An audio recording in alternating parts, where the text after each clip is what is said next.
What's up, everybody? Wow, I didn't even know we were live. What's up, everybody? And welcome into another edition of Big Man on Basketball. Welcome in. I hope you're having a great day. It is Wednesday, November 16th, 2022. We got another very interesting college basketball card tonight off of a winning night last night. We love to see that. What I'll do here is, as always, take some of your questions and let you know what I'm betting tonight. On a very interesting betting card. We're starting, guys, to see the neutral court games, the random holiday tournaments. They're going to be getting started here very soon. Maui, all that stuff. So it is very important. The biggest thing, make sure you know what you're betting into. Are you betting into a tournament? Are you betting into a neutral site? Are you betting into an actual home game? Are you betting into a team that's at home but not really at home? They're just in state somewhere. A lot of stuff going on. That's the most important thing in early season college basketball. Understanding where the game is, what kind of game it is, what's going on, right? All very important. I do want to talk a little bit about last night, about what I continue to tell you. If you can identify teams that have better guard play than their opponent, they are great bets. It's just that simple. And tonight I'm going to continue to highlight some of those spots here. When you can find guards that are just better than the other team's guards, you are going to have a lot of success betting on basketball. Particularly, you look at last night, St. Louis, prime example. I think what they have is better than cumulatively what Memphis has. You also look at coaching and all the other things, all the intangibles. That's important when you can have really good guard play. You look at Pacific, just better guard play than what North Dakota had. You look at the other night with Kent State. You look at tonight with some of the games you're going to get into here. Just better guard play. It's very important early in the season that you look at that kind of stuff.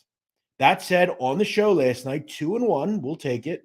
Again, at the end of the show, I will identify what I'm betting. And hopefully some of you will be a little more eager to watch the show because, again, we put some time in to just put up on the screen what games we're talking about. Is that good to go, Joe, on the back end? Sorry, I just want to double check here. But some of you guys, again, remember, we have just me and my producer. We do what we can. And what we'll do is when we're talking about a game, it'll flash up on the screen. That way some of you will know what I'm talking about.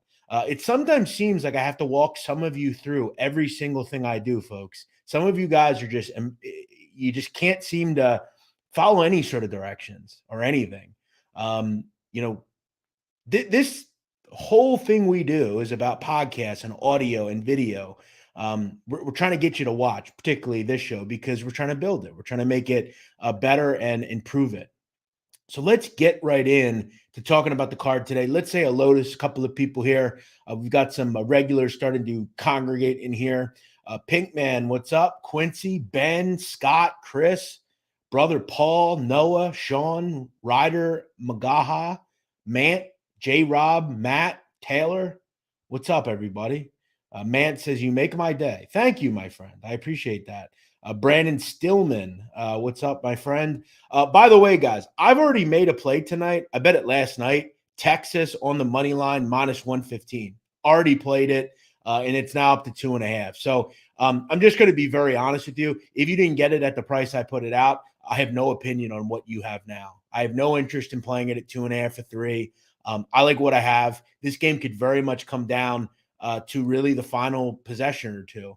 Let's go right into that game. Let's just discuss. We're not even going to go by time. Let's just go right into it. Texas and Gonzaga. Currently at Barstool Sportsbook, as you see there, it looks like Texas is a 2-point favorite. Here's the thing, guys. We remember this game last season, right? This game was in the kennel, and Chris Beard struggled considerably. Gonzaga had a great first half, jumped out to a big first 10-minute lead, and really didn't look back. And what Chris Beard basically did is say, okay, we're not going to let you get out and run on us. We're just going to let Timmy have what he wants in the block and just hope that no one else beats us. Problem is, Drew Timmy had 37 points. And it's going to be hard to beat a team when you give up 37 points to someone like Gonzaga. Okay, so what does Chris Beard do tonight? Well, there's a couple of things that bode well for them here. First of which, this game is in Austin. Huge news. Big news. You don't have to worry about that kennel crowd. You have a pro crowd on your side. And Beard has already faced this team once. He's seen Timmy play once. We also have to remember this is a much better Texas team, particularly on the block, than we had last season. Remember, Dylan Disu did not play for Texas last year. They didn't have Dylan Mitchell. They had a guy in Trey Mitchell who was not ready to go defensively. So there's a lot of things here that tonight make it seem like they're much more equipped to handle what they have as opposed to what they had last year against Gonzaga. You also just look at the particulars. At the guard position, Marcus Carr is a better player than he was last year. Tyrese Hunter is an upgrade over what Texas had last year. Jabari Rice is an upgrade to what Texas had last year. This is a much better Texas team. I've said before, I think this group and Houston are the two best defensive teams in America. Now, I want to take away what we saw game 1 for Gonzaga, okay, or whatever that was, the game on the aircraft carrier.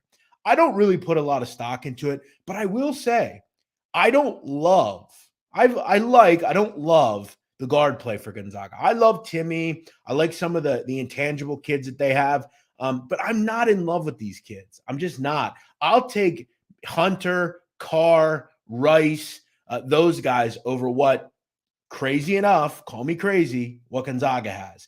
At money line price, 115, I was all over this game. Now, 2.5, that's a major thing in this game. We have to remember, guys, Gonzaga has not been a dog since the 2019-2020 season. Think about that. That's a long time, man. I felt like at 3, if there was a 3 that popped up, maybe you try to get some buyback and try to middle this game. Texas wins by 1 or 2. Now, that's hard to do. And remember, it's not something that if you are a just beginner better, you should be doing middles and things like that. But again, 3-point dog, that's a lot of points in a game like this. I feel like this game comes down to the final possession or 2. I'd much rather be on just having to win as opposed to laying 2.5 or 2 or even 3 points. I think Texas is much more equipped in this basketball game than opposed to last year. I think they have more guns to throw at Gonzaga, and I think they're ready tonight. So I like Texas. I grabbed them on the money line last night. You can find those games right on my Twitter account. Guys, I can't be more vocal than that. I don't know what else to do. I can't hit all of you up and say, hey, so-and-so, I have a game out. All I can do is post. If you don't get it, I don't know what to tell you. I'm sorry. It's too difficult, right? St. Louis needs to work on breaking press. Thank God we got that. Yeah, look, it's early season. They were up by enough, but yeah, they did attempt to blow the game for sure. Let me get into some of these games in Brooklyn tonight. Michigan and Pittsburgh. This game, guys, by the way, 6 o'clock Eastern, not your normal 7 o'clock. 6 o'clock Eastern in Brooklyn. Okay, Michigan an 8.5-point favorite. I saw this at Barstool Sportsbook at one point at 8. Now, I have to tell you, my first thought last night when I saw this number was, it seemed a bit low to me. But then I start to realize, well, it's Michigan. And why I'm high on Michigan, they have not looked great to start the season. One of which, they did not defend well at all against Eastern Michigan. Now, comparing Noah Farrakhan and Amani Bates to what Pittsburgh has, not really a comparison. So that should be much easier tonight for Michigan to deal with. The truth of the matter is, Pittsburgh has no answer for Hunter Dickinson. I don't even care. John Hughley might play a little bit. It's not going to matter. There is no answer in this game for Hunter Dickinson. Again, this is a very positive matchup for the big man. Okay, like he had against IPFW, like he had against Eastern Michigan. He is generally, until we get into conference play, going to have very good matchups. This is another very good one. This is a team in Pittsburgh bereft of any talent in the front court that can defend Dickinson. They just can't do it. You also look at how Pittsburgh is going to defend Michigan, particularly on the perimeter, because I've seen this said before, and I'll say this again. Do you zone Michigan at this point? They've not shot the ball well to start the season. I'm just going to be real honest. However, if you zone them and Joey Baker starts making shots and Llewellyn starts making shots and Kobe Buffkin starts making shots, I mean, outside of Jett Howard, is there any legitimate shooter on this team right now? Jett Howard, 7 for 17 from 3. The rest of this team has not shot the ball real well. You need Baker tonight. If Baker can give you 3 or 4 threes to go along with whatever else you're going to get from the rest of the team, I think Michigan covers this game. I really do. Because you look at Pittsburgh, when they're coming and playing offense, I don't know if they can score on Michigan.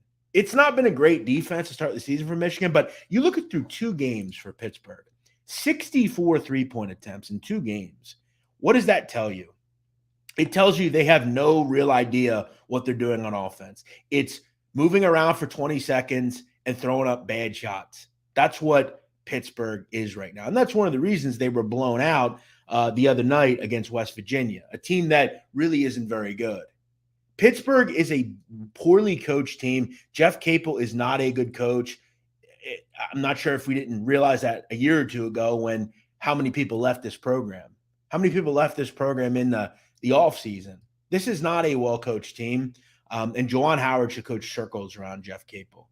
If I'm betting this game, I'm definitely leaning on Michigan here. Did I end up getting there? Not at this point, but it's a game that's very interesting. Hunter will eat. You got to make some threes for Michigan tonight because I have a feeling Jeff Capel might try to zone Michigan. I think that's going to be bad news because I think Michigan's going to knock some down. Joey Baker, he is the key in this game. If he can give you 12, 15 points, I think Michigan will win and cover. Absolutely. Dylan Farley says, Jeff, what was your job before Barstool? Well, I mean, I've been doing content as a living for years now. Guys, I think it's important to realize a lot of people don't know this about me, but I actually had a pretty, I wouldn't say totally established name, but I was able to do content for like 5 or 6 years before I got together with Barstool. I had a website that I was selling content on. I've had all sorts of things. So yeah, this isn't my first go around with content. And this won't be my last either.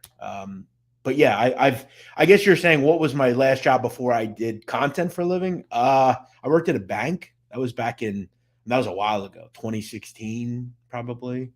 I worked for my father at one point. He's in the construction business, but I mean, outside of that, I really have mostly just done this. All right. Let's keep it moving last night. Ryan Arbison, Pacific last night. You're the man, Jeff. Thank you, my friend. Big man, my friend Cole is a big fan. He can't watch most days. He says hello. Shout out to Cole. Shout out to everybody watching. Matthew Swanson, what's up? Cal, what's up? Hit that like button. Absolutely. What up to everybody in the chat? I do appreciate you. You're all very kind, and I appreciate you being here. Cal says, I look forward to the show every day. Thank you, my friend. Tommy C says, Pacific was the move. They absolutely were. Jonathan Harden, you got some good ones today. Yes, I do. And we'll keep getting to them. Let's get to another game in the New York area tonight. Seton Hall hosting Iowa in the Prudential Center. I've heard a lot of people talking about neutral. This is not a neutral. I guess it is, but Seton Hall plays a Prudential a lot. This is a home-like atmosphere. Iowa is a stone-cold road team coming in from Iowa City. Someone asked me, what's your beef with McCaffrey? I don't think he's a good coach. That's why. That's my beef. I've said it before, and I'll say it again. I have a very good read on what's good and what's bad in college basketball. I know some of you don't think I do, or you don't want to believe it. Again, the truth hurts. And outside of Iowa City, everybody knows it. You're going to have these stands and these dick suckers that want to tell you that they love McCaffrey and he's the man and he's the dude.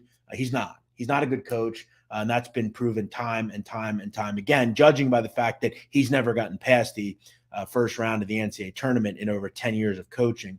That said, tonight, I think he gets absolutely out-coached by Shaheen. The thing is, though, I think both offenses could struggle in this game. And again, what do we see? A home team with length. And I'll tell you right now, are they Texas or Houston? No. But Seton Hall is a damn good defensive team year after year. And what do we see? Who do they have there? Kadari Richmond, Tyrese Samuel, Casey Ndefo, who comes over from St. Peter's with Shaheen. This is a damn good defensive team. They're going to have their hands full tonight. There's one thing about Fran McCaffrey that I will give him. Year after year, he has pretty good offensive teams. In fact, good offensive teams. That's no different this year. But I don't put a lot of stock into scoring against Bethune-Cookman and teams like that. I don't care. Second of all, Tony Perkins, a little hobbled in the last game. Patrick McCaffrey, I've heard he may or may not play tonight. So there's some question marks here with Iowa. That said, I think even fully healthy, I'm always going to take defense in this game. The problem is that I have a Seton Hall here. can they consistently score? One of the reasons I kind of was off this game is because ultimately I think Seton Hall will defend, and I think they'll be right in this game. But do I like the under a little bit more than I like the side? That's the big question. I think this is a great game to bet live, personally. I think you kind of watch this game for 2 or 3 minutes, kind of see what Seton Hall looks like, kind of how they come out, kind of how they get started.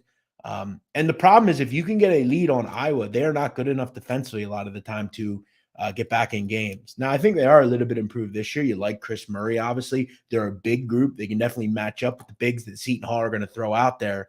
But to me, being at home and having the better defense is king in these sorts of games. I give a slight lean to Seton Hall. Maybe this number should be 1.5, maybe a little bit higher than it is now. But if you're going to give me a coin flippy game, I definitely lean on the Hall here. Absolutely. Nadu, what's up? Also, everyone like the stream. Yes, absolutely. Hit that like button. And guys, I can't get to every single comment, but I will try to acknowledge a lot of them here. The yellow graphic is top notch. I appreciate that. A Spag says, your picks are terrible. Well, but you're here though, and you know that's not true. So listen, we appreciate all the viewers, regardless of whether you like us or not. It just continues to add to the helpfulness of this show. So continue to add. If you don't like the show, keep coming in here. It only helps us. So we thank you for that. Scott Kirkhealy says, thanks for the Pacific pick. It was part of a 4-teamer that hit. Yeah, well, maybe just try to start betting them a single. I think maybe you'll create a little bit more profit for yourself. I never thought a rider like myself could rock with Nadu, but you keep making me free money. Well, happy to have you here, Hunter Ruiz. Let me get into this game. Texas Southern Houston. This is a Houston team we've talked about a lot. Guys, I got to tell you, man, Houston is suffocating. Suffocating. Seems like every game they jump out 23-4 or something. They are a suffocating basketball team. Completely suffocating. You look at through 3 games this season, opponents are shooting 30.5% from 2, even lower from 3. Not going to get any easier tonight for their crosstown team, not rivals, but crosstown team, Texas Southern, team from the SWAC, who, look, I'm not going to lie, is a decent SWAC team. They're always a team that represents this conference in the NCAA tournament, but they're playing a back-to-back here. They got blown out last night by Oral Roberts, who just got blown out by Houston. Now, we have to ask ourselves, at one point, Houston will likely get kind of bored with this, but they continue to just completely embarrass opponents. Now, there are some things about Texas Southern that I do like. They're pretty good on the glass. I don't know if they get completely overwhelmed, but, I mean, they lost last night 82-64. Lost by 18 to Oral Roberts, a team that lost by 30+ to Houston. I think right now it's hard to justify betting against Houston. Maybe you go Houston first half. Maybe you go Houston team total. I don't know if they have much trouble scoring in this game. You probably have to figure 80 is going to be on the menu here. This Houston team, I'm just going to continue to say, I know they haven't played anyone that great, but look, you hold Oral Roberts to 45 points. That is fucking impressive, man. It just is. This team is incredible to watch. They are absolutely stifling on defense. They just don't give you very much. Eric Harrison says, you don't know anyone on Gonzaga, only Timmy. LOL. Great analysis. Yeah, I don't know anyone on Gonzaga outside of Timmy. Great one. Listen, guys, I'm going to say this again. I have no problem if you want to come in here and troll, but come on, guys. I mean, seriously. Some of you people just, your stupidity is so just ignorant. Like, really? I mean, Eric, are you kidding? I mean, I'm literally one of the most sharp minds in college basketball in America. And you're going to talk to me about, I only know this person and I only know that person? Bro, what are you going on about? Seriously. Some of you people need to be like just completely just taken off here and never allowed to come on again. I mean, it's just crazy. Just really dumb stuff. Really stupid stuff. Julian Cesario said, I got it last night as well at -115. Turn on your Naduification. Well, the problem is I tweet a lot, and that's not something that That's not something that people generally like. Twatty Latte, what's up, my friend? How you been, buddy? Nice to see you, man. It's been a long time. Says John Hughley's really good. Back tonight for the first time. Keep up the great work. Yes, he is back tonight. However, from what I understand, going to be on a bit of a pitch count. So I don't know how much we see of him. And that said, I don't really think he is going to be much of a factor when dealing with Mr. Dickinson anyway. Matthew Swanson said you're going to be surprised by West Virginia. No, I'm not. Shout out Nadu, giving out Texas at 115 before the move. I was able to get it at +1.5. Good looks. Yeah, that's the biggest thing, guys. Getting a number before it moves. It's pretty easy. Toledo and Oakland, one of my favorite teams, guys. Toledo, they're back tonight. Haven't played since Friday night at the inaugural Barstool Invitational. Now, I want to give you a bit of a lay of the land of Toledo. I spent Thursday night with Toledo. I was at their dinner, their team dinner in South Philly. I was with the team on Friday morning at their shoot-around. I was talking with Coach for a while. I was in the locker room before the game. I was in the locker room after the game. I've gotten to know a lot of the players and a lot of the coaches. And listen, guys, this team is really good. Okay, I'm just going to say it. I wouldn't – look, if I didn't think they were good, I'll tell you. This is a damn good team, a very good team. This is a team you're going to see in March. This is a team you're going to see maybe win a game or two. This is a really good basketball team. They're very well coached. And I'm going to tell you something. I had the pleasure, like I said, of being in the locker room. And one of their assistant coaches, very sharp individual. I mean, he just knew everything about the opposing team. And you have to figure, let's look at Toledo. Play Friday night, left Philly on Saturday. Had the day off likely on Saturday. Probably got back to work yesterday. On Sunday. If I'm Coach Todd Kowalczyk, it was bulletin board material all week to me that this Oakland team beat you last year 80-59.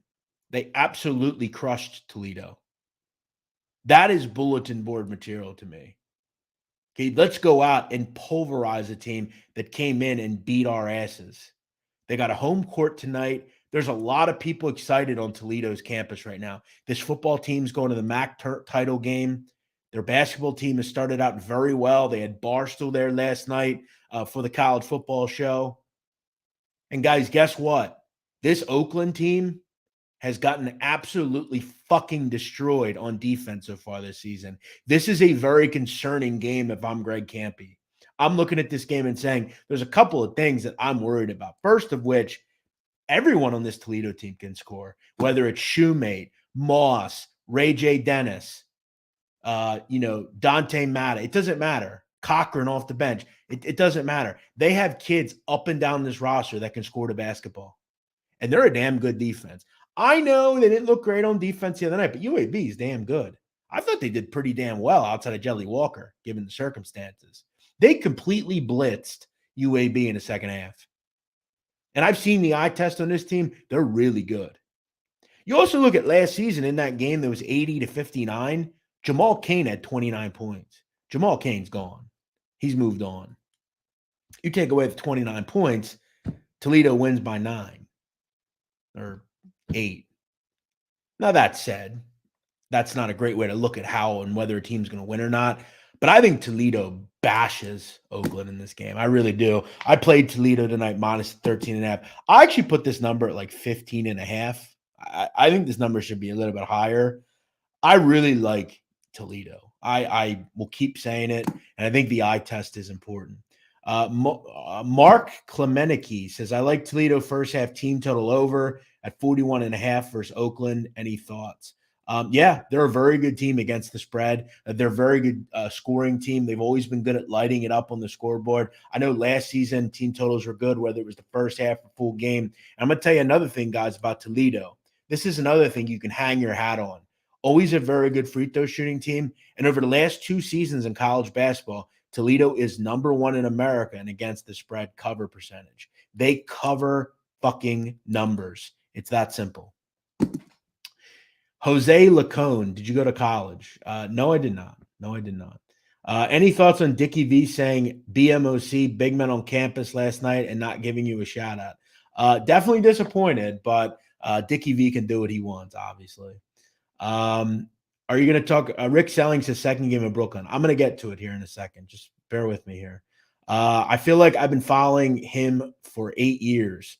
I'm not sure who you're talking about. I think you're talking about me. I'm not sure. Any value in Valpo on the road against Chicago State? I don't have any opinion on that game. Two teams that I don't want to bet on.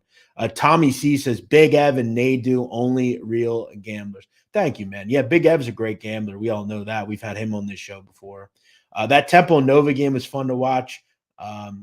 Yeah, it was Friday night, though. Trim down guy on basketball. Keep up the good work. Thank you, Kevin Taylor. Welcome in. Big step up game for Iowa, in my opinion. I think defense would be the difference here. Yeah, absolutely. I couldn't agree more. Let's keep it moving here, fellas and ladies, whoever is watching here. So what do we have so far? Toledo, minus 13.5. That's the one game that I have mentioned so far that I am on. I want to keep moving here. I'm also on Texas. I'm sorry. I didn't mention that. I mentioned that last night. Texas, minus 115 on the money line. By the way, guys, the Sit Down, a crime history podcast, new episode out today. Please go check it out. If you like the film Goodfellas, it's arguably the greatest mafia film of all time, arguably one of the greatest films of all time. We talked about the character Tommy. We talked about his real life. This is a guy that got involved with the mafia when he was 15 years old, committed his first murder in his teens, was said to have killed up to 15 different people, and by the age of 29, he was dead. A very interesting story. Was it the same as the film? For the most part, but there were some interesting differences. And guess what? His killer is a very well-known mobster. So make sure you check that out wherever you get your podcast. The Sit Down, a crime history podcast. Jonesy says Nadu goes to the school of hard knocks. Thanks, bro. Yeah, well, I tried to. What's up, big man? I love Toledo over. Would love your thoughts on your team. I guess you're late to the party here.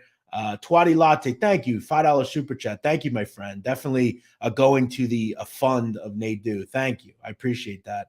Any way we can build this show up through, guys, pretend this is Twitch. Donate, show love, give us something, hit the like button, send us super chats, whatever you want to do. That's how you can get noticed on this show, guys. And guys, don't belittle me for it. Twitch does this. It's called creating capital for your show. If you want to send it a donation, we'll definitely take it here on the Barstool Sportsbook. It definitely goes to the bottom line.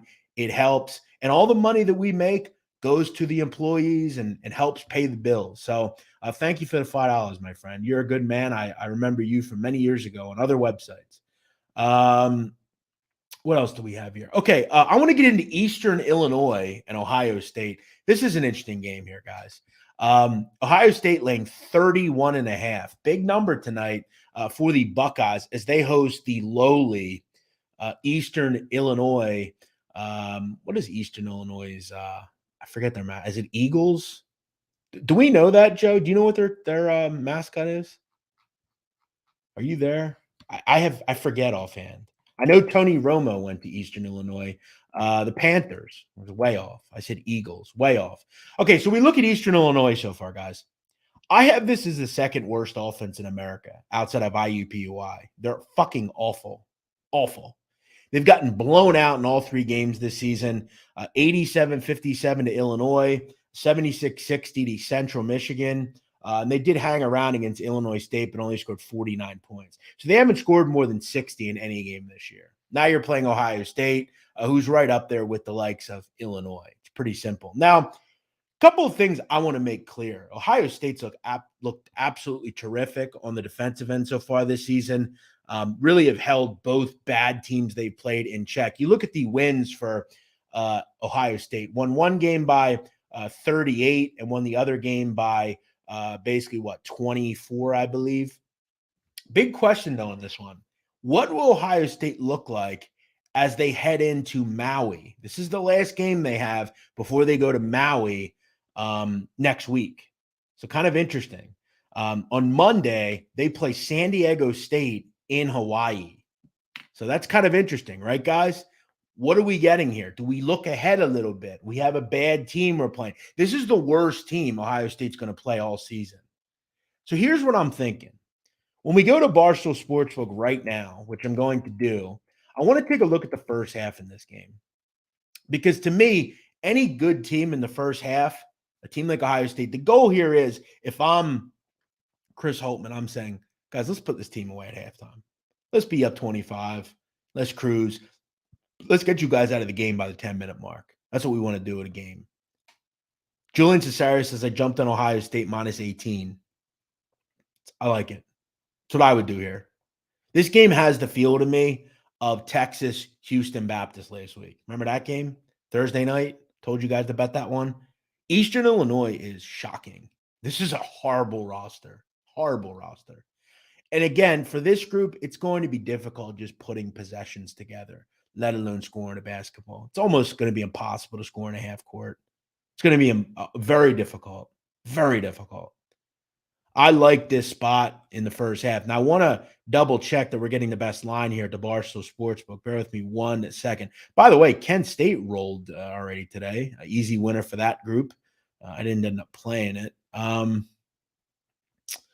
the hell is this game? Can I get a fucking line on this game? What's the line on this game? 18. Okay, there we go. 18.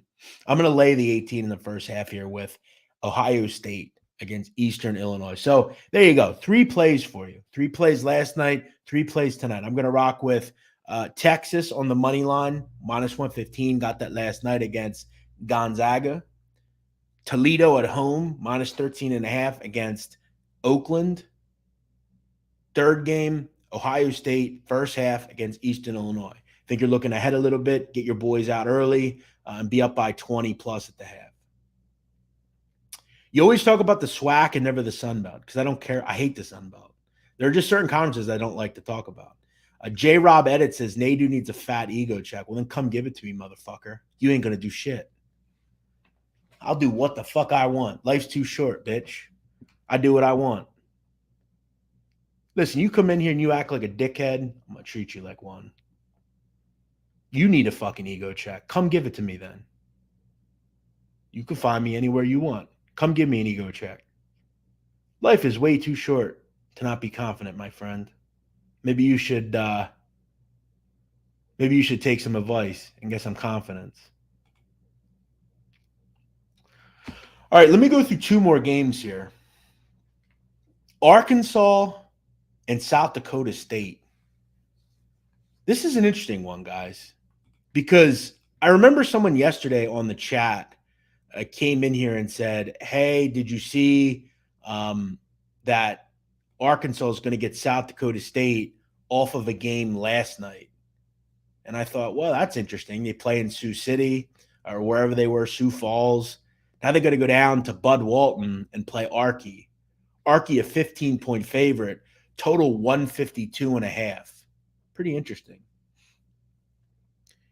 I had some interesting info that I found out about Eric Musselman tonight. Looks like Eric Musselman is going to get so there's a guy, Todd Lee, that's on the coaching staff down there. It looks like he is feeding some information about South Dakota State to Arkansas. Todd Lee used to be the coach at South Dakota. So that's kind of interesting. Arkansas is so much better athletically than South Dakota State. South Dakota State got hit hard last year. Lost Bailey Shireman, lost Doug Wilson. Still have some talent, and they're still going to score. They're going to be a team that's like not going to go away in this game. I got a feeling Arkansas gets to 80 here. So the question is, can we get, can we get this to like an 85-70 type of game? That'll be pretty interesting. I feel like an over might be worth a look here. I don't know if I'll ultimately get there on this game, but I definitely think the athletic ability of Arkansas is just going to be too much for South Dakota State, especially off a back-to-back. That's a very tough thing to do. And especially with all the athletes, the top 10 recruits that Arkansas has, they can really just jump on you once they get going. So that's kind of an interesting spot here. That's a tough little game last night they had against St. Bonnie's. Now you got to go on the road and play a team that's super athletic. Arkansas is probably going to score, 80 plus in this one. So we're going to ask ourselves, can we get South Dakota State to just get 65 or 70? I feel like if they can do that, this game will find its way over. I kind of view this kind of like the JMU game last night. I told you guys, I thought that game would go over, and it flew over. I think this one could be another one. It's a shame you don't count those because let's look back to some of those last night. I feel like, Michigan State called that one. What else did I have here? Oral Roberts, I mentioned. I thought that number was a little low. 4.5. Why was it so low? JMU Howard flew over. I also said, what do you get out of Purdue? Do you get a team that can handle the press and win by 10, or do you get a Purdue team that can't necessarily handle the press and maybe win but don't cover? That's what you had there. Did anyone see Providence won by 24? Spread was 23.5. How about that for a number? That was a great number put out by the books. Pretty interesting. All right, final game that I'm going to go over, and then I'll kind of open it up and we'll take some chat questions. If you have a question, feel free to send it in. Doesn't have to be on any game. I don't really have many other opinions. I thought this card was tough, to be honest. I thought these were like the most interesting games on this card. Arizona State and VCU. This number was 1.5 last night. It's 4.5 today. A lot of things went into the move up. I got to tell you, I don't know if it's even high enough, though. It's hard to play it at 4.5, but there's a couple of things working against Arizona State here. First of which, no Marcus Begley. Begley's out tonight in Brooklyn. This game is in Brooklyn, by the way. Begley's their best player. And without him, that's really concerning. We also talk about guard play. Ace Baldwin, significantly better than anybody VCU has. Frankie Collins has had major issues with turnovers. Major issues. They already played Tarleton State. Arizona State really struggled with turnovers. VCU is like Tarleton State on steroids. It's just a way better press. What have I talked about, guys? Guard play. Can you handle presses? I don't think Arizona State can handle a press. And if I'm VCU, once you get into the half court, I would zone Arizona State. Make them make threes. If they make threes, salute. But, guys, there was a game, I think it was a year ago, 2 years ago, where Arizona State was in a very similar spot. They went and played San Diego State. And that's exactly what Dutcher did. Dutcher zoned the fuck out of Arizona State. He couldn't make a shot. VCU is a good play tonight. The problem is you're not getting the best number. I think team total under for Arizona State's a good one as well. I think that could be a real good shout. Did you talk about Toledo? I just clicked. If you did, I'll go back and watch. Yes, we did.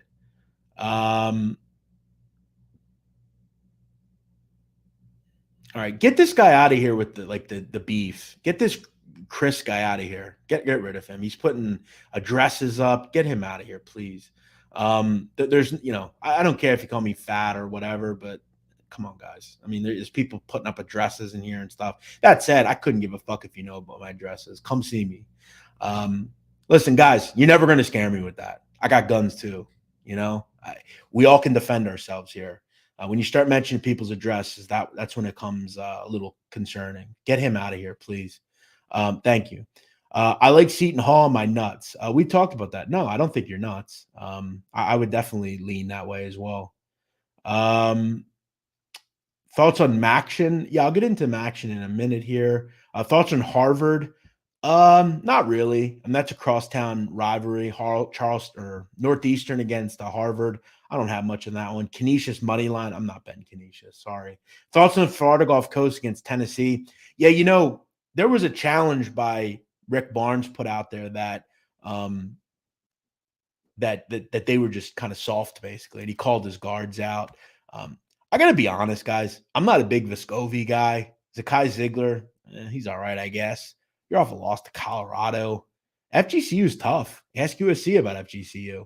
I'm not running to bet Tennessee right now. Guys, there's just teams that shouldn't be favored by that much. Sorry. I mean, what do we see? I mean, what did I tell you guys? Why is UC or South Florida a favorite? Why is Louisville a favorite right now? There's just too many teams that should not be favorites right now. You got to start jotting this stuff down and keeping notes of it. They're just teams that should not be favorites. I saw UAB was from 20 to 27 over Presbyterian. Still love the Blazers, even with the loss to Toledo. Yeah, and they should be pissed off too. I would look towards a team total in that game. I think they score a lot of points. The problem you have, though, whether it's team total or it's just laying the big number, is Presbyterian is going to try to go as slow as they can. That's going to be their goal. They're going to try to just cut down on possessions and help themselves that way. They're going to get blown out. It's just a question of, do you trust them to stop them enough to get and hang in that number or not? Like I said, I always lean with the favorite in that play. Appreciate that, Foley. Thanks for being here, buddy. Any thoughts on NKU against Cincinnati? Seems like a gross top tap in which you have to play Northern Kentucky. I don't agree with that. I actually like Cincinnati. Again, another rivalry type of game. No real interest on it. What Feast Week tournaments are you circling? I haven't even looked at them. SMU's in for a long season. They suck. Lost by 20 last night to New Mexico as a 3.5-point favorite. No talent. Yeah, when your best player is Zach Newtall, who used to be at Sam Houston State, not great. Not great. Is the best chance Nebraska has had in a few years, or are they flopping? What? What are you talking about? Best chance? We're 2 games into the season. They played nobody so far. They should be okay. Listen, Nebraska sucks. They're not a basketball school. They're completely irrelevant. Michigan wins in Brooklyn. I mean, I would hope. I would hope they wouldn't have any trouble winning tonight. Do I have any Maction plays tonight? Yeah, so last night I liked the over in that Toledo game. Then there was a quarterback thing with Finn, and that had happened after the show. We didn't really talk much Maction last night. The only Maction play I would make is, I don't know. I kind of like Kent State over a little bit, but that number's high. I mean, it seems high for a Maction game. I was hoping to get it like 55.5, 56. I think Miami of Ohio wins tonight. I'm not sure why they're a dog. I don't understand that. Why are they a dog? Does anyone know? Can anyone explain that to me? Why is Miami of Ohio a dog? That said, Barstool in the building tonight. Make sure you go check out the college football show. It is at 5:30. Miami, Ohio, Northern Illinois. We'll see what the boys and girls like in that game. I got to tell you, I like Miami of Ohio. They got their quarterback back. I mean, Northern Illinois is going nowhere. 3-7. They're not going to a bowl game. What are they playing for at this point? I don't understand why Miami of Ohio is an underdog. What are you talking about? Quarterback injury. Gabbert's fine. What do you mean quarterback injury? Rocky Lombardi? He's out, isn't he? That said, I don't think they should be a favorite. I don't care if he's playing. They're 3-7. They're not good. They can't stop anybody. I don't think they should be a favorite. Just my thought. But you guys can fade me. I wouldn't do that, though. I'm pretty good at college football. All right, guys, what else do we have? Anything else here? We're about 45 minutes into the show. I appreciate you being here. Let me kind of go through some of my thoughts for a final time.